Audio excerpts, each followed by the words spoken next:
Hello dear students. और education corner में आज आप लोग का स्वागत है। आज हम लोग एक बहुत ही अच्छे टॉपिक के साथ आप लोग के साथ हैं, जो कि क्लास 12 बैंकिंग और साथ ही साथ बीकॉम फर्स्ट ईयर। ये बहुत ही इम्पोर्टेंट पॉइंट है, क्रेडिट इंस्ट्रूमेंट, जिसको हम लोग हिंदी में साख पत्र के नाम से जानते हैं। तो साख पत्र जो है बहुत ही बड़ा चैप्टर है, साथ ही साथ क्लास 12 और बीकॉम के लिए बहुत ही इम्पॉर्टेंट चैप्टर भी है, क्योंकि all round 15 number 20 number minimum 10 number तो आ ही आएगा, लेकिन मान के चलिए आप 15 से 20 नंबर बीकॉम में भी और आपके 12th में भी ये आता है। तो कैसे करें? बच्चों के मन में बहुत सारे सवाल होते हैं कि सर ये बहुत बड़ा चैप्टर है, इसकी तैयारी कैसे करें? तो सबसे पहले चैप्टर कोई भी बैंकिंग का हो या फिर बीओ का हो या अकाउंट्स का हो, चैप्टर शुरू करने से पहले आपको चैप्टर के बारे में पता होना चाहिए कि आप चैप्टर में क्या पढ़ने जा रहे हैं, कौन कौन सी बातें आपको चैप्टर में पढ़नी है। पहली बात तो ये पता होनी चाहिए। रटने के बजाय समझने की कोशिश करें, अपने ओन वर्ड्स में लिखने की कोशिश करें। बहुत सारे लोग कहते हैं कि बुकिश लैंग्वेज चाहिए, तो मैं कहता हूँ आप बुकिश लैंग्वेज ना लिख के आइए, आप अपनी ओन लैंग्वेज लिख के आइए, लेकिन टू द पॉइंट लिख के आइए। टू द पॉइंट लिखने का मतलब है जो कह रहा है, जो पूछ रहा है, अब वो लिख के आइए, आपको अच्छे मार्क्स मिलेंगे। एकदम डेफिनेटली आपको अच्छे मार्क्स मिलेंगे, मार्क्स नहीं कटेंगे। हाँ, जब बात डिफिनीशन की आती है तो आप डिफिनीशन टू द पॉइंट लिखिए, डिफिनीशन इधर उधर मत कीजिए। डिफिनीशन या तो आप सेक्शन कोट करके लिखिए या फिर किसी राइटर को आप लेकर के लिखिए। तो डिफिनीशन को आप वर्ड टू वर्ड लिखिए। डिफिनीशन में आप अपने मन से कोई भी चेंजेस मत कीजिए। बाकी चाहे वो अर्थ कह रहा हो, विशेषता कह रहा हो, लक्षण कह रहा हो, जहाँ पे ज़रूरत है बुकिश लैंग्वेज की वहाँ आप बुकिश लैंग्वेज दीजिए। जैसे कि फॉर मान लीजिए वो कह रहा है कि चेक के प्रकार कितने हैं, तो भाई जो चेक के प्रकार हैं वो तो उतने ही प्रकार हैं। अब आप अपने मन से थोड़ी ना बना दोगे कि हाँ भाई चेक के और भी प्रकार हैं, वो तो आप बना नहीं सकते, तो वो तो बुक की बात है। लेकिन अब किसी चेक को एक्सप्लेन करना है तो उसको आप अपने ओन वर्ड्स में भी कर सकते हो, ये बात होनी चाहिए। ठीक है, तो आइए और ज़्यादा टाइम ना लेते हुए आप लोग का, हम लोग आज के इस टॉपिक पे चलते हैं, जो कि बहुत ही मज़ेदार टॉपिक है और बहुत ही इंटरेस्टिंग टॉपिक है आपका। ठीक है ना? Let us start. Check, that means साख पत्र। अब बात करते हैं साख पत्र की। तो सबसे पहले बच्चों के मन में ये प्रॉब्लम आती है कि सर साख पत्र है क्या? पहली बात तो यही है कि साख पत्र क्या है। तो आप ये जानिए कि साख पत्र आया कहाँ से।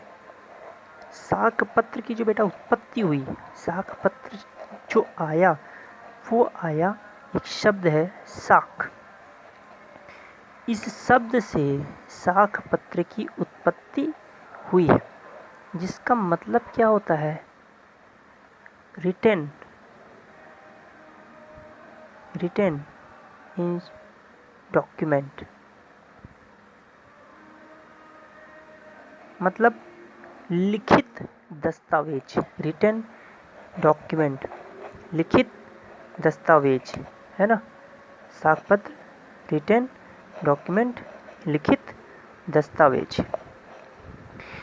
करते क्या है ये? एक अधिकार का निर्माण करते हैं। साख निर्माण नहीं करती है, साख पत्र क्या करते हैं? एक अधिकार का निर्माण करते हैं। समझिए, जैसे ये दो पर्सन हैं, दो लोग हैं, इसने अगर इसको साख पत्र दिया है, इसने अगर इसको साख पत्र दिया है, तो इन दोनों में किसी न किसी तरह का कोई ना कोई रिलेशन ऑटोमेटिक क्रिएट हो जाएगा, कोई ना कोई रिलेशन इन दोनों के बीच में बन जाएगा। रिलेशन तो बनेगा, वो तो बात ठीक है, लेकिन अब इन दोनों के बीच में एक अधिकार उत्पन्न हो जाएगा। या तो ये इससे कुछ मांगेगा या तो ये इससे कुछ मांगेगा। मतलब इन दोनों में से कोई ना कोई देने वाला होगा और कोई ना कोई लेने वाला होगा, तो ये एक निश्चित समय पर ये अधिकार भी क्या हो जाएगा, समाप्त हो जाएगा। इस बात को हम लोग कहते हैं साक्ष्यपत्र। तो बात आती है कि सर साक्ष्यपत्र होता क्या है, कि भाई साक्ष्यपत्र है क्या। मुद्दा तो यही है कि सर साक्ष्यपत्र है क्या, है ना। तो आइए जरा देखते हैं कि साक्ष्यपत्र है क्या। ठीक है, तो देखिए साक्ष्यपत्र है क्या। वे प्रलेख जिनका प्रयोग मुद्रा के रूप में किया जाता है, गौर करिएगा, जिसके रूप में, मुद्रा के रूप में किया जाए। मुद्रा मतलब मनी, पैसे के रूप में किया जाए, या जिनके आधार पर ऋणों का आदान प्रदान होता है। दो बातें, मुद्रा के रूप में किया जाए और ऋणों का आदान प्रदान हो। अब बात समझ में आनी चाहिए कि आखिर है क्या सर। मतलब हम अगर साक्ष्यपत्र दें तो हमें क्या मिल जाए भाई, पैसा मिल जाए।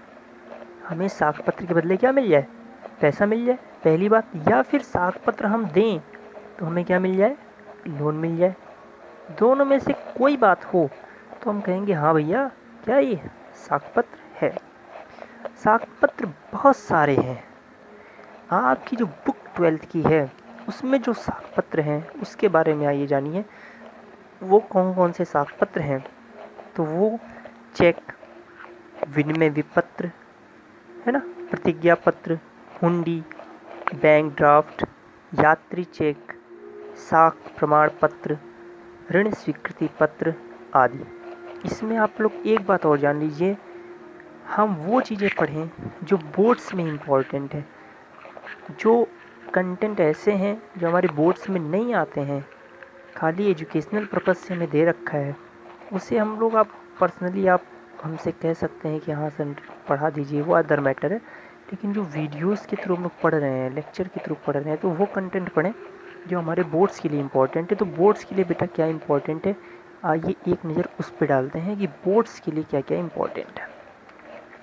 ज़रा देखिएगा, बोर्ड्स के लिए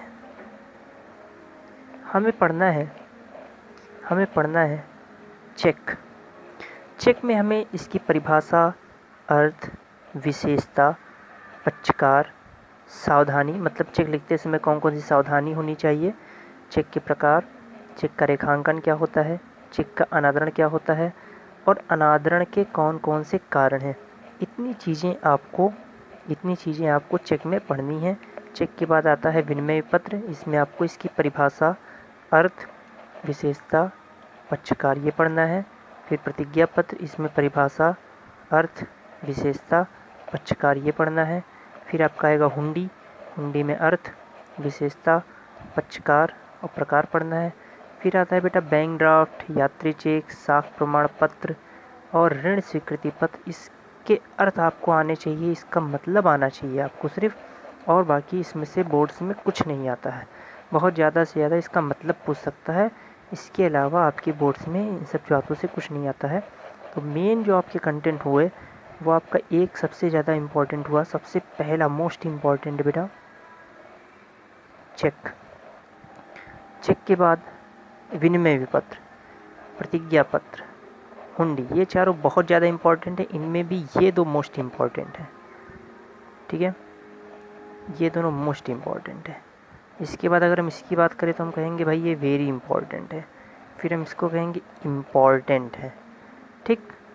तो इस तरीके से हम इसको कैटेगरी में बांट सकते हैं। आपने 11 में भी इसे पढ़ा है, अगर आपको थोड़ा बहुत ध्यान हो तो वहाँ पे एक चैप्टर था bills of exchange.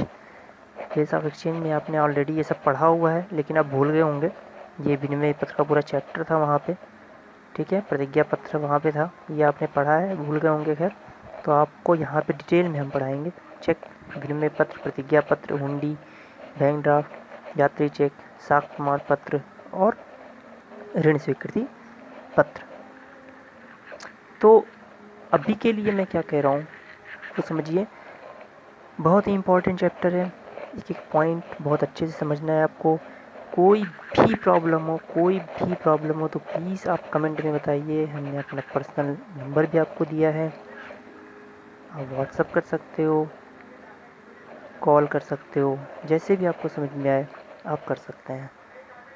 Next lecture में हम लोग मिलेंगे, चेक की बात करेंगे और चेक की पूरी बातें हम लोग ख़त्म करेंगे। Okay, thank you and best of luck.